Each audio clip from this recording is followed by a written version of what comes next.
আজকে মার্চের 8 তারিখ আর আজকে বেটুর জন্মদিন। তো সেজন্য সকালবেলা উঠে রেডি হয়ে নিচ্ছিলাম, যাবো দিদি বাড়িতে। তো রেডি হয়ে প্রথমে বেরিয়েছিলাম গাছের দোকানে, আর যথারীতি আমি ভিডিও নিতে ভুলে গেছি দোকানে গিয়ে, প্রত্যেকবার এটা আমার হয়। তো যাই হোক এই গাছগুলো কিনেছিলাম।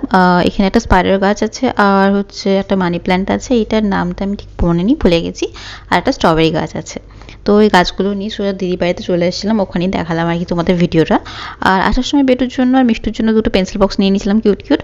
আর মা আর বাবা যে গিফটটা ওকে দিচ্ছে সেটা হচ্ছে একটা সাইকেল গিফট করবে, তো সেটা এখনও কিনে আনা হয়নি, ওটা আনলে আমি তোমাদেরকে অবশ্যই দেখাবো।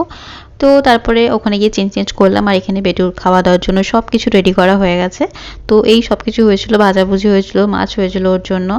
আর অ্যাকচুয়ালি পড়েছিল শিবরাত্রির আগের দিন, তো সেই জন্য নিরামিষ করা হয়েছিল, শুধু বেটুর জন্য মাছটা করা হয়েছিল। তারপরে বাবাই দা এখানে আশীর্বাদ করে দিল, ছোট আশীর্বাদ করলো। তারপরে ওদের স্কুলে ওদের খাওয়া দাওয়ার আগে একটা মন্ত্র শিখিয়েছে, সেটাই ও করলো প্রথমে, আর তারপরে খাওয়া দাওয়া শুরু করলো। তো তোমাদের সাথে আমি সেটা শেয়ার করলাম, দেখো।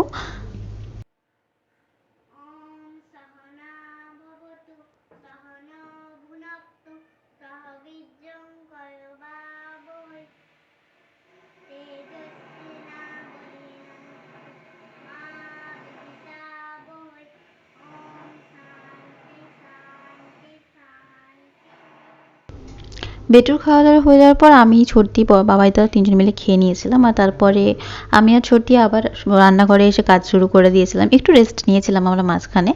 তো তারপরে আমি এখানে বসে পড়েছিলাম ময়দা মাখাতে, কারণ লুচি হবে। আর ছোট্টি রেডি করছিল পনিরে, কারণ চানা পনির হবে, তোমাদের তো আগেই বললাম নিরামিষ ছিল, তো সব শিবরাত্রির আগে তো সবাই নিরামিষটাই খাবে, সেই জন্য এক্সট্রা কিছু করা হয়নি। আর তার সাথে ছিল মিষ্টি টিষ্টি, এগুলো তো ছিলই, পায়েস ছিল। তো এই যে এখানে লুচি করা শুরু হয়ে গেছিলো, আর দিদির এখানে চানা পনির একদম রেডি হয়ে গেছে। আর আমি দাঁড়িয়ে লুচি ভাজছিলাম, দিদি বেলছিল। আমি বেলাবেলি কাজটা খুব একটা কম পারি না, মাখাতে ভালো পারি, ভাজতে ভালো পারি, কিন্তু বেলতে পারি না। তো যাই হোক আমার বেলে গোল হয় না, নানা রকম ম্যাপ তৈরি করে ফেলি আমি। আমরা যখন লুচি করছিলাম তখন মা বাবা অলরেডি চলে এসেছিলো। তো রান্না করতে করতে মানে লুচি করতে করতে আমরা মায়ের সাথে গল্প করছিলাম। আর বড়দি মিনমদার আসার কথা ছিল, ওরা তখনও ঢোকেনি, তার কিছুক্ষণ পরে ওরা চলে এসেছিলো। আর বনু পেছন নিয়ে এসেছিলো দাদাভাইয়ের জন্য গিফট, তো সেটাই দাদাভাই খুলে দেখছিল। আর দুজনেই খুব এক্সাইটেড ছিল গিফট খোলার জন্য, সাথে আমরাও ছিলাম, আমাদের তো বেশ ভালোই লাগে। আর ওকে দেখো একদম সুন্দর সেজে গুজে এসেছে, একটা মাথায় জোটন বেঁধেছে, আবার লাইনার পরেছে, দিদি লাইনার পরেছে, আবার সাথে একটা ব্যাগ নিয়ে এসেছে যেটা ওর থেকে বড়। তারপরে ব্যাস এই যে উঠে বসলো দুজন মিলে চকলেট নিয়ে, চকলেট খাওয়া আর গিফট খোলা হচ্ছিল। গিফটটা খুব সুন্দর ছিল, একটা দিদি পেন স্ট্যান্ড এনেছিল বেটুর জন্য। দুজন মিলে দেখো কিরকম খোলার জন্য একদম রেডি হয়ে দুজন মিলে অপেক্ষায় বসে আছে, খুলছে তাড়াতাড়ি করে।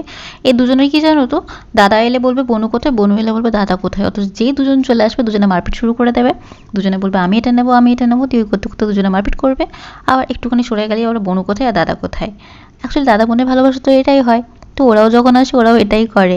এখন আবার দিদুন বাড়িতে যেতে বেশি পছন্দ করে না, এখন দাদা বাড়িতে বেশি যেতে পছন্দ করে। কারণ দাদার কাছে গেলে একটু মারপিটও হবে আর খেলাও হবে, দাদার তো অনেক খেলনা আছে, তো ওখানে বসে বসে দাদার সাথে খেলতে পারবে। দুজনেই তো একা থাকে না, তো ছোটো ছোটো ওই জন্য দুজন একসাথে এলে ওদের বেশ মজা হয়। তারপরে শুরু হলো খাওয়া দাওয়া। তো বেটু টিভি দেখতে দেখতে বেটু খেয়ে নিয়েছিল, আর এখানে ওকে খাওয়ানো হচ্ছে। বড়দি খাওয়াতে খাওয়াতে সত্যি ওকে খাওয়ানো খুব চাপের ব্যাপার, এত বদমাস, তোমরা দেখো শুধু কত দুষ্টুমি করে ও খেতে খেতে।